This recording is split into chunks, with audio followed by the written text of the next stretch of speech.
साल 1971 में रोहित पेरॉन अपने परिवार के साथ रोड आइलैंड के एक पुराने फार्म हाउस में रहने आए। उनके साथ थीं उनकी पत्नी करुणा और 5 बच्चे, बड़ी बेटी आंजना, दूसरी बेटी अप्रिया और 3 छोटे बच्चे। शुरू में सब कुछ सामान्य था, लेकिन जल्दी ही घर में अजीब और डरावनी घटनाएं होने लगीं। रात में अचानक दरवाजे अपने आप खुलने और बंद होने लगे।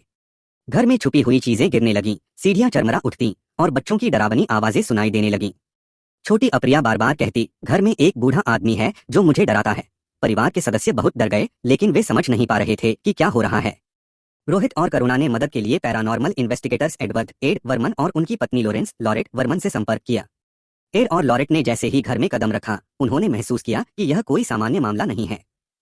पूरे घर में एक भयानक, डरावना माहौल था। लॉरेट ने कई बार महसूस किया कि कोई अदृश्य शक्ति उनके आसपास है। एड और लॉरेट ने परिवार के साथ कई रातें बिताईं और उन्होंने घर की गहराई से जांच शुरू की। पता चला कि इस घर में पहले एक हिंसक और पागल व्यक्ति रहता था, जिसने अपने परिवार को मार डाला था और खुद आत्महत्या कर ली थी। उसकी आत्मा अब इस घर में फंसी थी और वह परिवार को परेशान कर रही थी।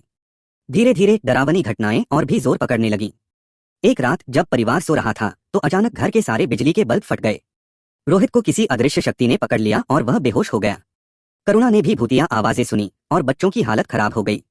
एड और लॉरेट ने महसूस किया कि परिवार को बचाने के लिए एक्सोर्सिज्म, भूत प्रेत निकालने की आध्यात्मिक प्रक्रिया करनी होगी। उन्होंने पूरी ताकत से उस बुरी आत्मा के खिलाफ लड़ाई शुरू की। कई बार वह आत्मा उन्हें डराने की कोशिश करती, पर वे हिम्मत नहीं हारे। फिल्म के सबसे रोमांचक हिस्से में एड और लॉरेट ने घर के भीतर रहस्यमय और डरावनी शक्तियों का सामना किया। उन्होंने परिवार को उस बुरी आत्मा से मुक्त कराने के लिए प्रार्थना और पवित्र विधि अपनाई। अंत में उनकी मेहनत सफल हुई और वह आत्मा घर से बाहर निकल गई। घर में फिर से शांति लौट आई और परिवार ने सुरक्षित महसूस किया।